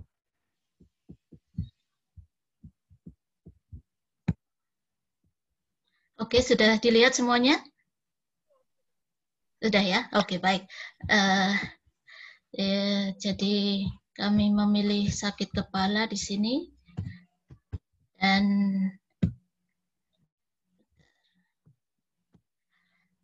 kalau dilihat dari jenis, itu kalau di dalam health psychology memang lebih menekankan pada dua, yaitu migraine sama tension. Tetapi kami melihat secara umum itu ada yang bilang 6, malahan ada yang bilang 4, ada yang 5. Kami ambil ini yang 5 ya. Jadi migraine itu adalah nyeri di salah satu sisi kepala, kiri saja atau kanan saja. Sementara sakit kepala cardiogenic, terasa nyeri di bagian atas dan belakang kepala. Tipe yang cluster, terasa sakit di salah satu sisi daerah mata, kiri saja atau kanan saja. Kemudian TFJ, itu nyeri di sekitar pelipis kanan dan kiri atau sekitar tulang rahang. Jadi karena terlalu banyak, jadi kami mencoba untuk memfokuskan pada sakit kepala tegang atau tension headache. Jadi apa definisinya? Definisinya adalah ini disebabkan oleh kombinasi dari disfungsi sistem saraf pusat dan persisten kontraksi otot kepala dan leher. Rasa sakit yang dihasilkan adalah nyeri, tumpul, sesak, atau tekanan di sekitar dahi atau bagian kepala, belakang kepala, dan leher. Sakit yang sering terasa seperti tekanan yang kuat di sekitar kepala. Dan ini, tipe tegang ini berulang, terjadi 2 kali seminggu atau lebih, dan dapat berlangsung selama berjam-jam, berhari-hari, atau berminggu-minggu.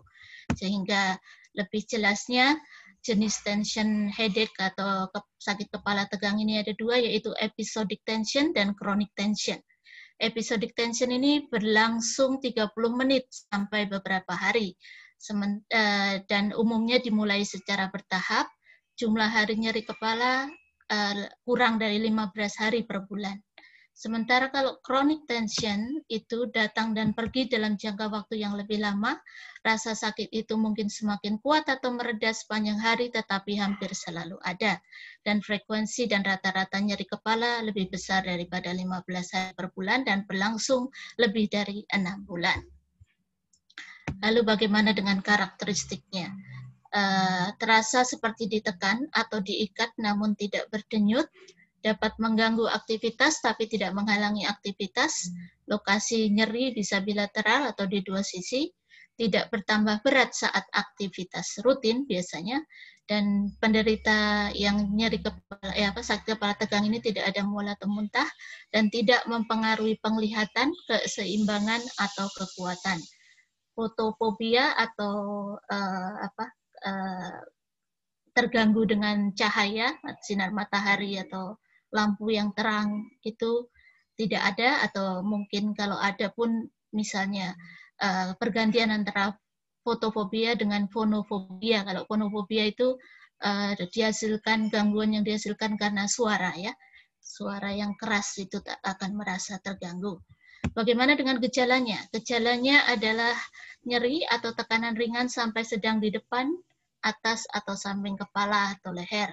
Dan karena biasanya ini karena kecapean, jadi biasanya bisa dimulai lebih seringnya kalau sore hari, dan juga sulit tidur, tadi lelah sudah saya bilang, irritabilitas, sulit fokus, tadi sensitivitas ringan bisa salah satunya, terus juga nyeri otot. Lalu kemudian pemicunya adalah juga stres, baik karena misalnya tadi banyak kita bicarakan tentang pekerjaan atau sekolah, keluarga, teman, hubungan lainnya, tidak cukup istirahat, penggunaan alkohol, tingkat zat besi yang rendah, atau rasa lapar, lelah, cemas, postur tubuh yang buruk, mata yang menegang, kafein. Untuk kafein ini saya sendiri pernah mengalaminya sendiri, tapi justru ada yang bilang kalau minum kafein justru sembuh. Jadi kalau buat saya itu justru memicu ya. Kemudian dehidrasi, kurang minum, kurang cairan, merokok, pilek flu atau infeksi sinus, dan masalah rahang atau gigi. Baik, selanjutnya Mbak Kris, silahkan. Terima kasih. Ya, terima kasih Mbak Ide dan teman-teman. Saya akan lanjutkan dengan bagaimana untuk mengelola tension headache. Jadi kalau dari buku Health Physiology itu di bab 5 ada cara-cara untuk menghadapi stres. Dan salah satu pemicu yang dijelaskan Mbak Aratna tadi adalah karena stres, baik dari kalangan rumah atau mungkin dari tempat kerja atau dari tempat lainnya. Nah, di sini proses coping stres diterjemahkan berusaha untuk mengelola perbedaan yang dirasakan, jadi antara keperluan atau permintaan dengan kemampuan yang ada di dalam diri. Ini saya coba terjemahkan perceived diskrepansi sebetulnya untuk perbedaan yang dirasakan itu. Nah, kenapa memakai kata mengelola di sini? Karena kalau di buku memakai kata-kata manage, jadi memang tidak harus selalu sampai ke problem solution. Jadi ketika sudah bisa mengelola, ternyata sudah bisa menurun stres yang dialami dan dapat menyebabkan sakit kepala itu.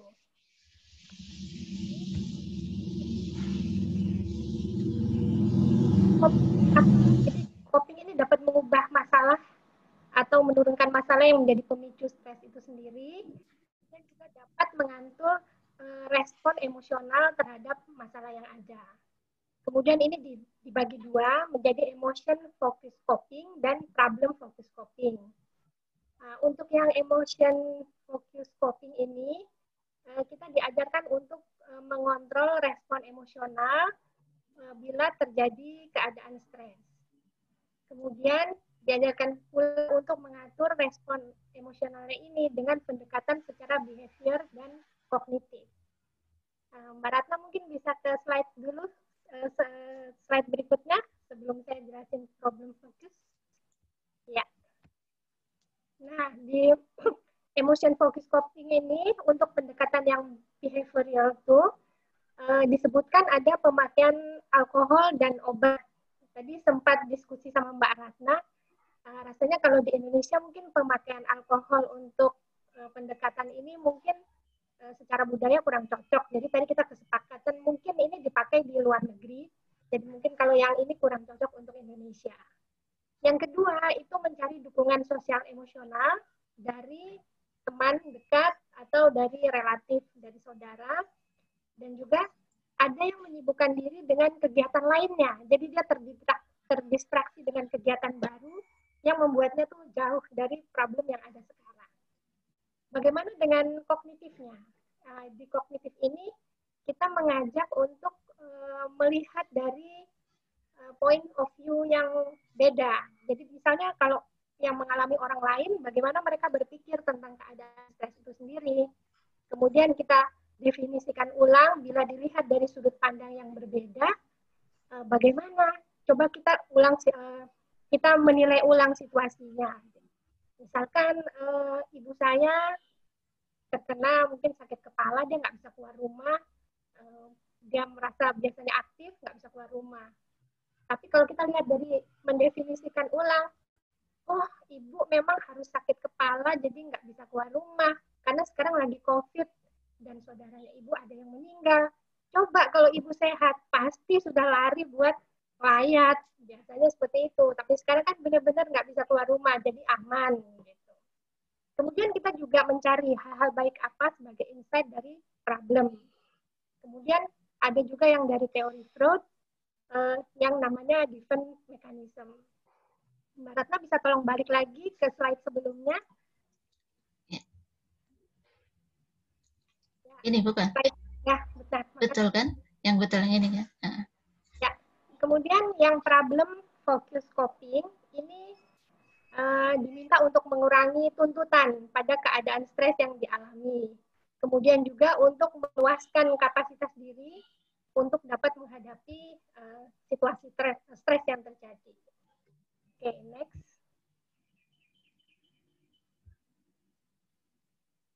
Oke. Jadi untuk yang problem fokus sama emotional focus itu nanti ada assessment-nya. Jadi kalau misalkan teman-teman mengalami sakit kepala tegang ini bisa mengikuti assessment-nya. Nanti ada beberapa pertanyaan. Jadi misalkan 6 pertanyaan pertama, kalau kita jawabnya ya semua, oh berarti kita lebih dekat ke emotional focus. Nanti misalnya tahap 6 pertanyaan kedua, oh ini yang kalau jawabnya ya semua berarti Anda ini tipe yang lebih ke problem focus. Oke, next. Oke. Kemudian ada juga disebutkan di bab 5 untuk bagaimana mengurangi potensial terjadi stres. Yang pertama mencari dan meningkatkan dukungan sosial. Kemudian juga kita meraihkan kemampuan untuk kontrol diri kita sendiri. Kemudian juga terkadang stres yang dialami adalah karena kita misalkan dalam satu waktu bertumpuk-tumpuk kegiatannya. Jadi kita harus melakukan juga manajemen waktu. Nah, untuk manajemen waktu di sini ada 3 hal. Jadi diminta untuk membuat goal setting, kemudian juga membuat to-do list, dan juga membuat schedule untuk setiap hari. Yang berikutnya adalah olahraga. Olahraga di sini karena dengan berolahraga kita bisa memicu untuk keluarnya hormon bahagia. Jadi hormon oksitosin ini akan keluar dan menyebabkan stresnya menjadi turun. Dan juga kita berlatih menyiapkan diri kita untuk menghadapi situasi stres itu sendiri. Berikutnya Mbak Ratna. Oke. Kemudian ada juga kita mengurangi reaksi stres dengan melakukan manajemen stres. Ada yang dengan farmakologi, dengan minum obat antidepresan yang diberikan oleh dokter, kemudian menjalankan metode behavioral dan kognisi, dan juga ada pijat, meditasi, dan hipnosis. Untuk yang pijat ini, ternyata kalau pada waktu kita pijat itu kan ada tekanan-tekanan tertentu yang diberikan untuk kulit dan otot-otot kita. Nah, itu membantu badan untuk melakukan relaksasi. Kemudian meditasi, kalau yang di buku disarankan itu ada sebuah meditasi yang disebut transcendent meditasi dari seorang yogi, dari seorang guru yoga, di mana itu berlatih nafas, tapi juga dengan memberikan kata-kata motivasi. Jadi memberikan kalau di istilahnya yoga, memberikan mantra. Jadi kita sambil berlatih nafas, sambil menyebutkan kata-kata misalkan, saya hari ini akan bahagia, akan hidup lebih sehat, akan melakukan olahraga seperti itu. Dan yang terakhir adalah melakukan hipnosis.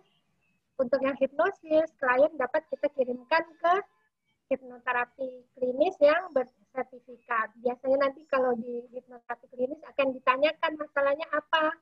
Kemudian sekarang skornya kalau misalnya perasaan nyaman itu di angka 10, nggak nyaman angka 0, sekarang itu skornya berapa. Kemudian akan dijelaskan step-step apa yang akan dilakukan. Bila klien setuju, maka akan dilakukan proses hipnoterapi klinis.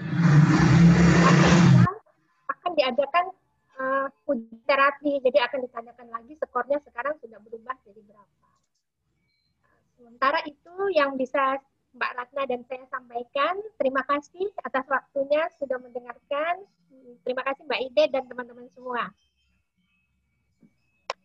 Ya, terima kasih Mbak Kris, Mbak Ratna. Ayo teman-teman, silahkan merespon tadi yang disampaikan. Terutama tadi ada tambahan yang lebih detail mengenai coping ya, coping strategis ya. Meskipun dua kelompok yang sebelumnya juga sorry, ternyata masih di mute.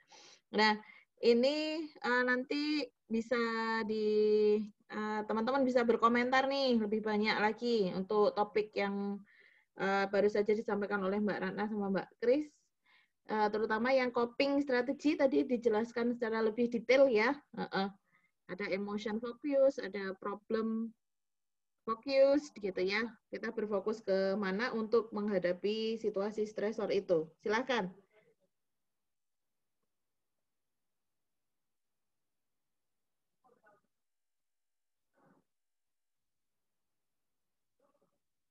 Silakan, teman-teman. Mau nanya, Mbak. Ini kan sebenarnya seru banget ya kalau soal sakit kepala, karena pasti kita semua sakit kepala. Nah, tapi sebenarnya kalau saya tuh jujur pas tadi dibahas itu, sebenarnya saya tuh juga gitu. Saya sampai mikir ini tubuh saya apa alay banget, apa gimana gitu ya. Soalnya kalau misalnya saya itu, saya terlalu fokus aja. Contoh misalnya kemarin ujian buat masuk di Prapaskah ya. Habis ujian saya langsung pusing, migrain. Dan itu tuh berlangsungnya tuh sehari, sampai saya mikir apa saya kelamaan nggak mikir. Nah tapi nggak gitu doang, jadi bisa kadang saya udah selesai nih ngerjain gitu ya, udah sampai malam, nah ternyata besok paginya itu baru pusing, tapi pusingnya itu benar-benar sampai sehari. Dan itu selalu kalau saya sih lebih seringnya tuh yang di sebelah kanan gitu loh, sampai saya tuh apa nih, saya ke rumah sakit aja. Cuma kan nggak lucu kalau ke rumah sakit, Pak saya pusing di sebelah kanan tapi saya nggak tahu kenapa, kan aneh aja gitu ya. Terus saya tuh mikir, jangan-jangan saya ini sakit apa selain pusing. Saya udah mikir yang kayak gitu kan ya. Tahu kan kalau misalnya di film itu kan pokoknya semuanya menjalar gitu. Saya mikir apa jangan saya itu ada penyakit lain yang tidak saya ketahui karena pusing gitu tuh. Karena sering banget sampai saya tuh kayak gitu Mbak. Jadi kemarin habis tes aja tuh mabuk juga gitu tuh. Itu sampai kayak gitu. Ya Mbak, itu aja. Iya. Nah, kalau untuk tension headache seperti tadi sudah disampaikan oleh Mbak Ratna, itu ada ini ya, ada kayak kriteria-kriteria, dan itu sebenarnya kalau kita mau mencoba mencocokkan itu kan masih dalam tahap apa ya, semacam self diagnose ya. Artinya itu sebagai alarm tadi, yang GAS tadi, alarm untuk mengenali saya kok begini-begini begitu. Itu boleh, tetapi untuk kemudian lebih pastinya lagi tentu kita harus konsultasi ke dokter ya, apakah benar gitu. Nah, untuk mengenali saja tadi di listnya Mbak Ratna itu saya juga sepakat tuh, kalau misalnya kita pusingnya, kalau tension headache yang disebabkan oleh stres doang, itu tuh kita nggak sensitif terhadap cahaya, nggak sensitif terhadap suara. Beda dengan kalau pusing yang diakibatkan karena memang pusing fisiologis gitu ya. Nah, tetapi rasa nyerinya karena stres itu juga memang nyata. Kenapa bisa nyata? Karena kan ke dalam kondisi stres, saraf-saraf di dalam tubuh kita ini kan mengalami ketegangan. Ketegangan itu kenapa? Ketegangan karena aliran darahnya ini juga nggak lancar begitu ya. Nah, ini sama dengan kalau yang punya riwayat hipertensi, nah itu ketika kondisi stres kan dia tambah tegang tuh. Pembuluh darahnya, maka langsung pusing, teng. Nah itu kalau dia punya hipertensi. Kalau dia nggak punya hipertensi ya barangkali bisa nanti kalau stres kronis itu tidak diatasi dengan coping yang tepat, lama-kelamaan juga akan menyebabkan cenderung mengalami tekanan darah yang tinggi juga, karena itu perlahan-lahan, karena diabetes, darah tinggi itu kan juga bisa karena gaya hidup yang itu tidak langsung terjadi seketika. Saya stres sekarang terus besok langsung sakit diabetes atau sakit darah tinggi kan enggak, tetapi itu masuk ke dalam penyakit kronis ya sifatnya, yang sedikit demi sedikit. Nah, dengan kita mulai mengenali tadi gejala-gejala, oh saya kok pusing ya Zahra, saya kok pusing kayak gini-gini, ini pusingnya termasuk pusing yang apa? Oh bagus, Zahra tadi menandai, oh karena mau ujian, mau wawancara, atau ada perubahan event tertentu di dalam kehidupan yang itu signifikan, itu memunculkan kondisi stresor misalnya. Oh berarti karena itu. Oh berarti aku gimana ya? Oh emotion fokus, coba dulu deh telepon teman, curhat. Oh mereda. Oh ya berarti benar karena itu gitu ya.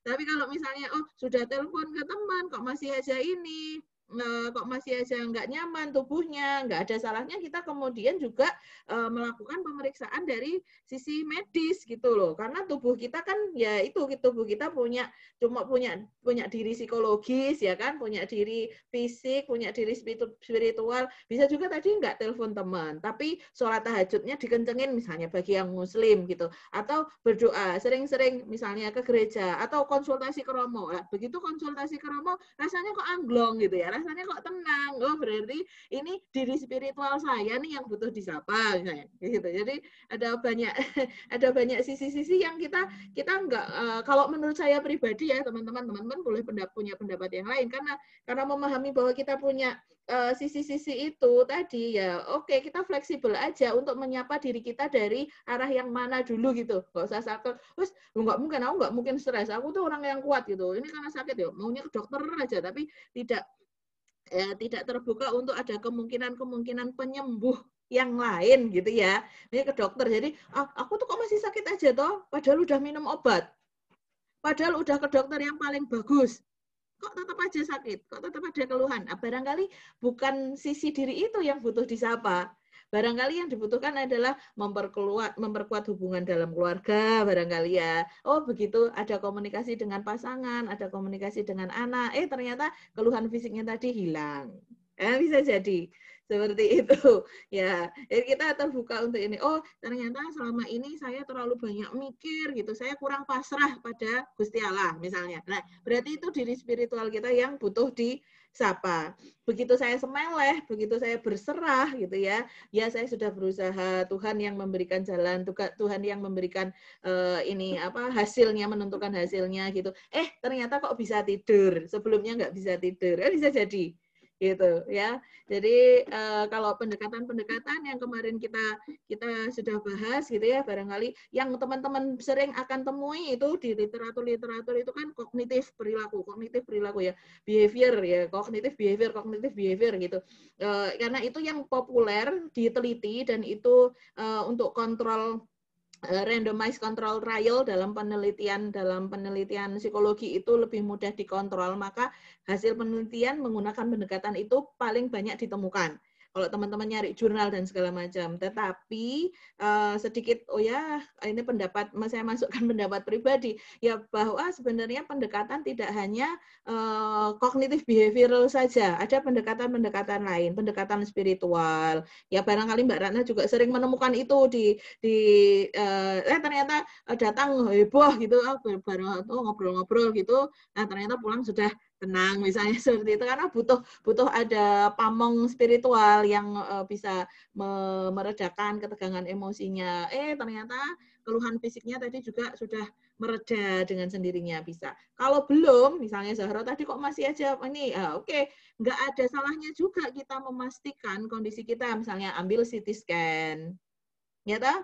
Ya, jangan cuma misalnya ini, kadang kan kita takut ya terkait dengan fisik, terkait dengan kesehatan itu, mau periksa itu takut periksa, tapi dipikirin terus. Nah, ini ya blunder gitu. Lingkaran setannya. Kayak penasaran aku tuh sakit apa, tapi mau tahu sakit apa itu nggak berani. Nah, ini besok akan kita bahas juga diri ya dalam kaitannya dengan kecemasan, gangguan-gangguan kecemasan, dan minggu besoknya lagi ada somatoform itu ya, ada istilahnya hipokondriasis. Orang tuh periksa aja terus tapi dikasih tahu hasil pemeriksaannya apa tuh ngeyel. Enggak, saya enggak kayak gitu, tapi periksa lagi. Nah, itu juga ada ya nanti. Ya. Oke, teman-teman, untuk hari ini kita cukup sampai di sini dulu. Kita akan lanjutkan untuk minggu besok. Itu adalah gangguan kecemasan ya, gangguan kecemasan. Ada obsessive kompulsif, ada fobia, ada generalized anxiety. Nah, gitu ya. Kita akan besok minggu depan kita akan manfaatkan Google Classroom. Jadi kita tidak pakai Zoom. Ya, kita akan diskusi di Google Classroom. Ya, ini saya sambil baca catatan nih. Terus kemudian besok minggu depan itu ada kuis ya.